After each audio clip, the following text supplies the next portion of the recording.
भगवंताचं मुख बघितलं की दुःख जातं. इथं मंगळवेढा गाव आहे, चोखोबारायचं अधिष्ठान आहे. तिथं चोखोबारा एक अनन्य साधारण महत्व असलेली वारकरी संप्रदायातली दर्जेदार व्यक्तिमत्व श्रीमंत श्री चोखोबारा आहे. फार एक दर्जेदार व्यक्तिमत्व. याच्या पलीकडे सांगायचं झालं तर विटेवरचा मालक सुद्धा चोखोबारायच्या डोळ्यात डोळे घालून बघत नव्हता. एवढा मोठा अधिकार चोखोबारायांचा होता. तुम्ही एखाद्या माणसांना, एखाद्या जातीला उच्छेदून बोलत असाल, त्याचं कारण एक आहे, तुमच्या अंतःकरणात पाप आहे. याच्याकरता तुम्ही दुसऱ्याला नाव ठेवता. परत चांगलं वागणाऱ्यांना पंढरपुरातल्या मालकाने अंतःकरणात घेतलं. तुमच्या रात्रंदिवस तुमच्या चेहऱ्याची स्वच्छता ठेवणारा एक वर्ग आहे. तुम्ही दाढी कटिंगला जाता. महाराज प्रेमानं माय तोंडावून हात फिरीत असती, आजी फिरीत असती, आणि या ईदभर पोटाच्या खळगी करता का होत नाही, पण तुमच्या तोंडावून प्रेमानं हात फिरवत असतो तो नावी. त्या नापिकाच्या कुळामध्ये जन्माला आलेले सद्गुरू शेना महाराज. सद्गुरू शेना महाराज पंढरपूरला आले की पंढरपुरातल्या मालकाची मान खाली वाकत होती. पाहतच नव्हते डोळ्यात डोळे घालून. इतका दर्जा शेना महाराजांचा होता. पण खरं तर ही आमच्या लोकांनी ही संत वंचित ठेवली. देवा, कीर्तनकारांनी ही मागे ठेवली. इतकी मोठी संत आहेत, मोठी संत आहेत. मला असं वाटतंय संप्रदायाच्या बाबतीत जातीवाद येऊ नये. बाकी तुम्हाला कुठं करायचं असेल तर करा, पण संप्रदायात नको. कारण या संप्रदायात जातीवाद नाही. यातायाती धर्म नाही विष्णुदासा, निर्णय तो आयसा वेदशास्त्री. एवढा प्रचंड अधिकार या लोकांचा. बघा, मंगळवेढ्याला चोखोबारायांचं वास्तव्य.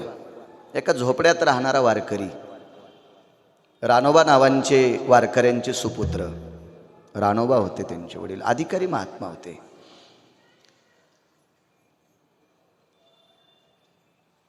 आणि चोखोबाराय घरी आले एके दिवशी. घरी आल्याच्या नंतर पाहतात तर आपल्याला बाळ झाले. दुःखाची निवृत्ती या मालकाच्या मुखात. हरी म्हणजे हाच मालक आहे. पाहता श्रीमुख गोविंद. गोविंद म्हणजे हाच आहे. तुम्हाला कुठं सापडेल दुसरा गोविंद? हाच आहे. घरी आल्याच्या नंतर पत्नीनं सांगितलं, मालक, काल रात्रीपासनं माझ्या वक्षस्थळात दूध नाहीये आणि 28 दिवसाचं बालक आहे. नुकतंच 28 दिवसापूर्वी झालेला बाळ. त्याला न भाकरी खाता येते, न चपाती खाता येते, न शिरा खाता येतो, काहीच नाही. त्याला फक्त दूध लागतंय. एक तर आईचा असावा, नाही तर गाईचा असावा.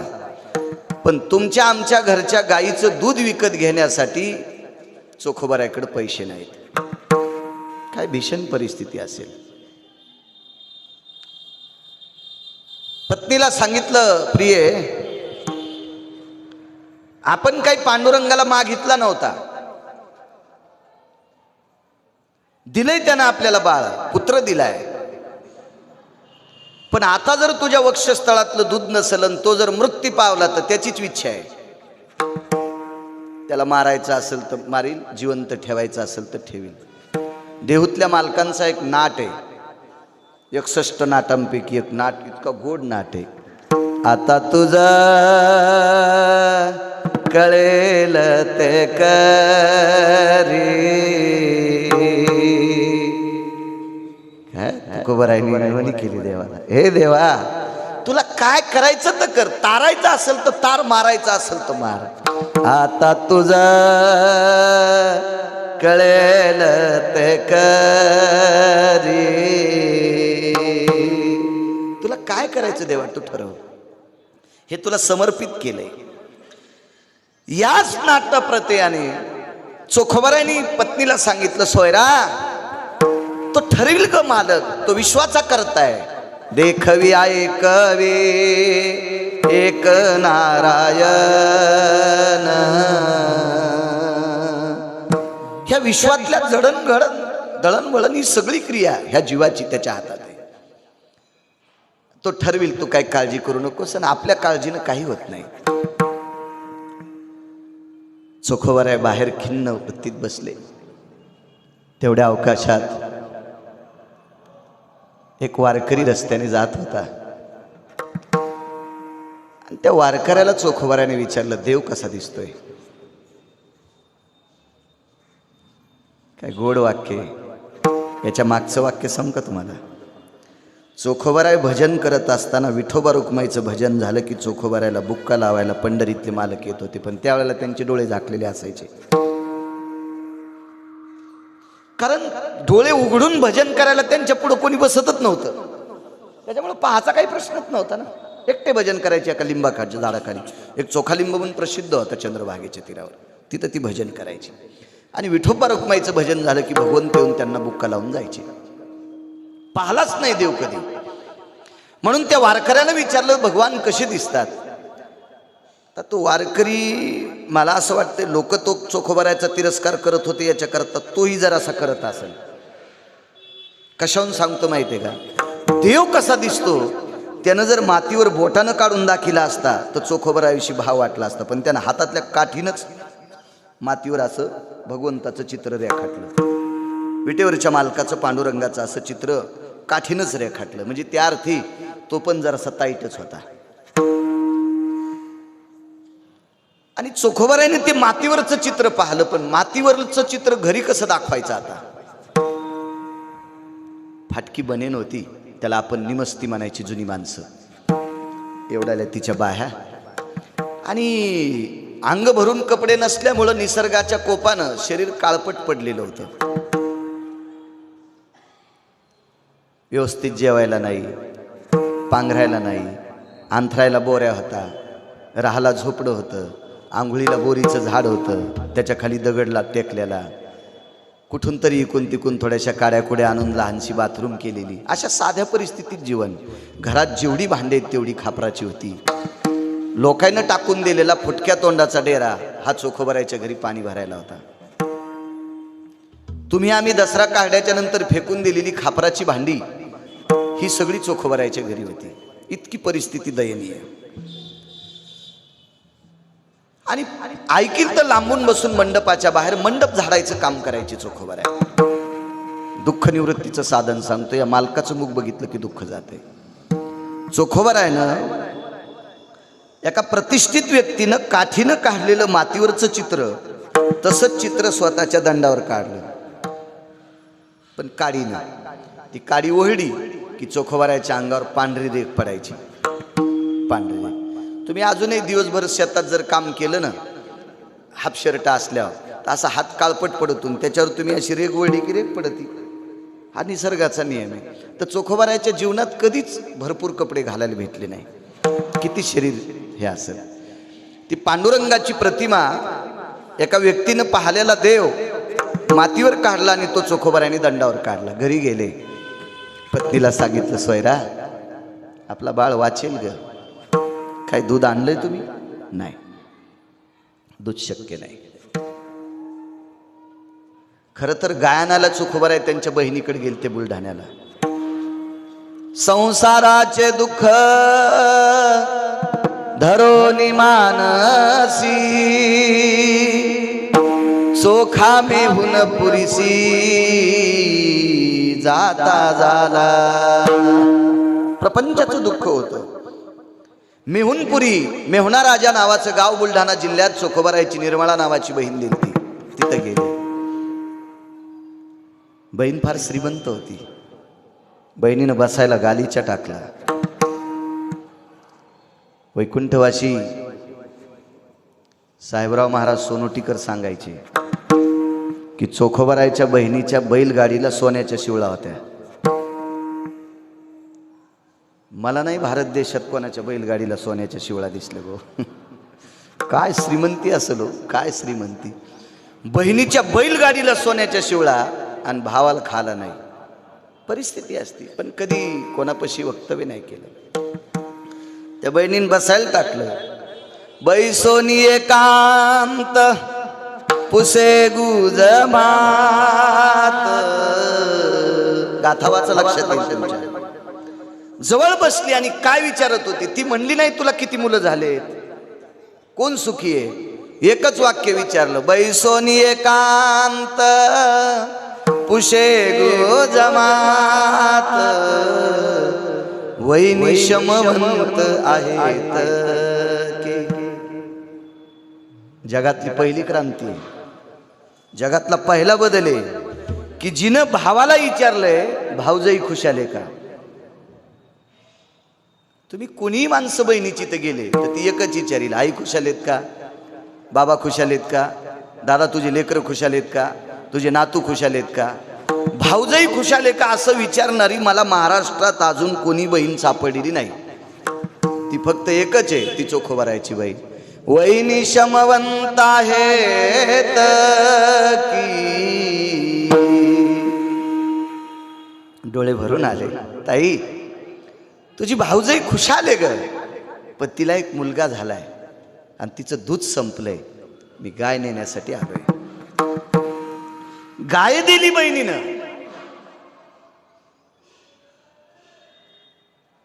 गाईचं दूध नाही काढलं. वासरू आखडायचा धर्म चोखोबारायकडे नव्हता, नाही काढलं. आता करायचं काय. या वारकऱ्याला देव कसा दिसतो विचारलं. सांगितलं होतं भगवंताचं मुख बघितलं की दुःख जाते, एवढी त्या मुखात ताकद आहे. दंडावर चित्र काढलं आणि पत्नीला सांगितलं प्रिये ते एकदा डोळे उघडील का. तिनं सांगितलं 3 तास झाले आता डोळे बंद झालेत, ते आता डोळे उघडीत नाही. मी थापटते हे करते, हाताच्या मुठी वळल्या आता ते उघडत नाही डोळे. चोखोबारायनं सांगितलं डोळ्याचं पापण लावतंय, एका शकंदापुरते जर डोळे उघडे तर ते जगतंय ग, पण डोळे उघडण्याचा प्रयत्न कर. तिनं सांगितलं वक्षस्थळ स्तन जर मुखात दिलं तर पेण्याच्या अपेक्षेनं डोळे उघडतंय, पण या 2 तासामध्ये मी तो प्रयत्न करते पण त्याच्यातून दूधच येत नाही, त्या अर्थी ते डोळे उघडत नाही. करणं ग प्रयत्न करणं. आणि त्याच्या मुखामध्ये स्तन दिलं आणि पाठ थाप दिली, बाळा उघडणं डोळे. आणि त्या अपेक्षेनं भुकेच्या अपेक्षेनं डोळे उघडे आणि तितक्या टायमात दंड दाखिला. तेवढ्या अवस्थेत दंड दाखिला. मुलगा सदृढ झाला, सदृढ झाला. महाराज हा चोखोबारायचा सिद्धांत आहे. चित्रातला पंढरीतला मालक पाहला, प्रतिमेतला पाहला, तो चोखोबारायचा बाळ सदृढ होतोय. महाराज त्याच्या मुखात किती ताकद आहे, हे रूप पाहिल्याच्या नंतर किती ताकद असेल, त्या अख्ख्या प्रपंचाचं दुःख संपत आहे. आणि चंद्र सूर्य येतोपर्यंत गाथ्यामध्ये कर्ममेळा नावाचा चोखोबारायचा पुत्र आजही जिवंत आहे. ही केवळ ताकद आहे, त्या मालकाची प्रतिमा पाहण्याची ताकद आहे. म्हणून मालक पहिल्या कडव्यात म्हणतात दुःखाची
ही त्या मुखातली ताकद आहे.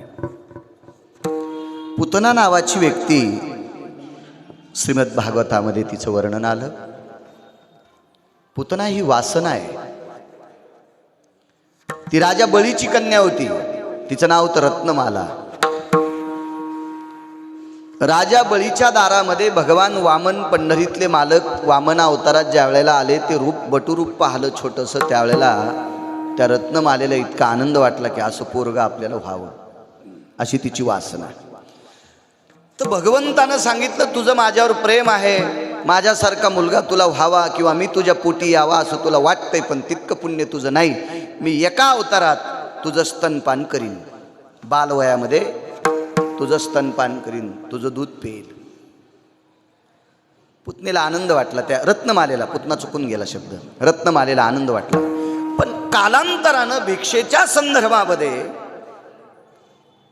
काही पूर्तता न झाल्यामुळे राजा बळीला वामनांनी पाताळात घातलं. मग मात्र रत्नमालेला राग आला, याच्याविषयी माझं इतकं प्रेम होतं आणि ह्या मेल्यानं माझ्या बापाला पाताळात घातलं, आता एका अवतारात माझं दूध पिणारच आहे, मी ते विष घालून याला मारीन. देव म्हणले तेही पुरं करीन, कारण ती वासनाच होती. आणि हीच पुतना पुढे अघासुराची बहीण म्हणून जन्माला आली. रत्नमाला द्वापार युगामध्ये अघासुराची बहीण होती पुतना. अघासुर नावाचा राक्षस होता आणि कंसाकडे पैजेचा विडा उचलला आणि ती गोकुळामध्ये त्या गोकुळातली लेकरं मारण्यासाठी गेली. बालहत्यारी होती ती. ही लेकरं मारत असताना भगवंताच्या लक्षात आलं, निष्पाप लेकरं मारते, चूक करते, मग करायचं काय आता. पाळण्यामध्ये दोघं होती, बलराम दादा आणि कृष्ण परमात्मा. पाळणा मोठा होता, तसा मोठा पाळणा होता. भगवंत पाळण्यातली पाळण्यात फिरले, त्याला काय करता येत नाही, आणि बलराम दादाचा अंगठा पायाचा स्वतःच्या ओठानं दाबला, हिरडीनं दाबला, कारण दात इतक्या कमी वयात तर नसतेच लेकराला. अंगठा दाबल्याबरोबर गोकुळ हल्लं आणि पुतनेला गोकुळ हल्ल्याबरोबर पुतना ज्या दारापुढं होती त्या दारापुढं नंदराजाचा वाडा तयार झाला. खरं खरं असं गोकुळच हल्लं. ग्रामसेवकला पण कळालं नाही कोणाचं घर कोणीकडे गेलं, नंबर कोणता लावा, इतके पटापटा घरं हल्ले भाऊ. आणि याचं कारण एक जण म्हणला कशा करता हलवलं, दोन वेळेला हलवलं रे बुवा. 7व्या अवतारामध्ये वाली नावाचा व्यक्ती मारायचा होता. खरं तर वाली आणि सुग्रीव दोघं जण भाऊ होते. वालीला वरदान होतं, 7 ताडाची झाडं 7 कोपऱ्यात असे उभे होते. आता एखाद्या शक्तीनं जर हे सगळे कॉलम पाडायचे असतील तर एका याच्यामध्ये पडू शकतात, पण एकदा तो पाडायचा आणि हा पाडायचा असे तिरपट जर पाडायचं झालं तर कसा बाण मारता येईल. मग 7 ताडाची झाडं 7 ठिकाणी होते. लक्ष्मणजीचा अंगठा मर्यादा पुरुषोत्तम रामचंद्रांनी पायानं दाबल्याबरोबर शेषाचा अवतार येत, पृथ्वी हल्ली आणि 7 ताडाची झाडं एका रेषेत आले. फरक सांगतोय, 7व्या अवतारात अंगठा पायानं दाबला आणि 8व्या अवतारात अंगठा तोंडानं दाबला. त्याचं कारण होतं, 7व्या अवतारात मर्यादा पुरुषोत्तम रामचंद्र मोठे होते, लक्ष्मणजी लहान होते, आणि 8व्या अवतारात बलराम दादा हेच लक्ष्मण वयानं मोठे होते आणि कृष्ण परमात्मा लहान होते. मोठ्या भावाला लात कशी मारावी याच्याकरता तोंडानं दाबला. गोकुळ हल्लं, नंदराजाच्या वाड्यात आली आणि भगवंताला, मधला सर्वांना ज्ञात विषय आहे, देवाला घेतलं आणि गाईच्या गोठ्यात गेली. ती पाहत नव्हती देवाकडं, कारण तिला माहित होतं याच्याकडे एवढं तेज आहे, आपण जर याच्याकडे बघितलं त्यानं आपल्याकडे बघितलं तर आपण जळून जाऊ. देवाने तिच्याकडे फारसं पाहिलं नाही.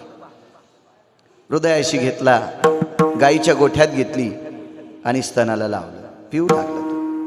महाराज त्याला काय वडता येत नाही जगातलं. त्यानं सण तिचे पंचप्राण ओढायला सुरुवात केली. त्यावेळेला ती शेवटच्या वेळेला तिला अनुताप झाला, पश्चाताप झाला, आपण याच्या उगच नादी लागलो. हा प्रचंड शक्तिशाली, हा जगाचा बाप आहे, हा विश्वाचा मालक आहे, आपण चूक केली याच्याशी वैर करून. आणि मरता मरता प्रसन्नपणाने त्याच्याकडे पाहू लागली आणि प्राण सोडला. ताकद किती आहे महाराज त्याला पाहण्याची, काय मोठी शक्ती आहे त्याला बघण्याची. भाऊ, विरोधक वृत्तीनं मारण्यासाठी आलेली पुतना, पण शेवटच्या टप्प्यात प्रसन्नपणा आला आणि तिला देवाला पाहिलं आणि प्राण सोडला. देवानं विचार केला, जाऊ द्या, विरोध घेऊन आलती, पण शेवटच्या टप्प्यात प्रसन्नता आली, हिला वाया जाऊ द्यायचा नाही, तिला सायुज्यता नावाचा मोक्ष देऊन टाकला. वैरात्मक दृष्टीनं पाहायला आलेली पुतना शेवटच्या टप्प्यामध्ये 2-4 सेकंदात प्रसन्नपणात पाहिल्यामुळं तिला सायुज्य नावाचं आसन देऊन टाकलं आणि कायमचं तिच्या जीवनातला गर्दा जाळून टाकला, दुःख जाळून टाकलं आणि सायुज्यता नावाच्या खुर्चीवर तिला बसायला प्राप्त झालं. ते आसन दिलं. यालाच म्हणायचं दुःखाची निवृत्ती सुखाची सुख,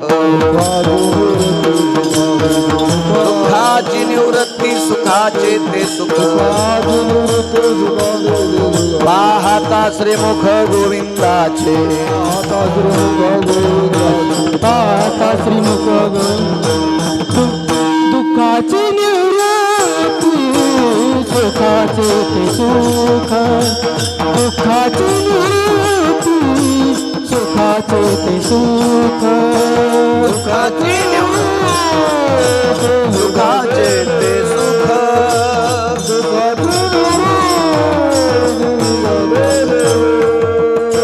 पाहता श्रीमुख गोविंदाचे पाहता श्रीमुख गोविंदाचे रंगनी रंगत फुलगुला बोलत रंगनी रंगत फुलगुला बोलत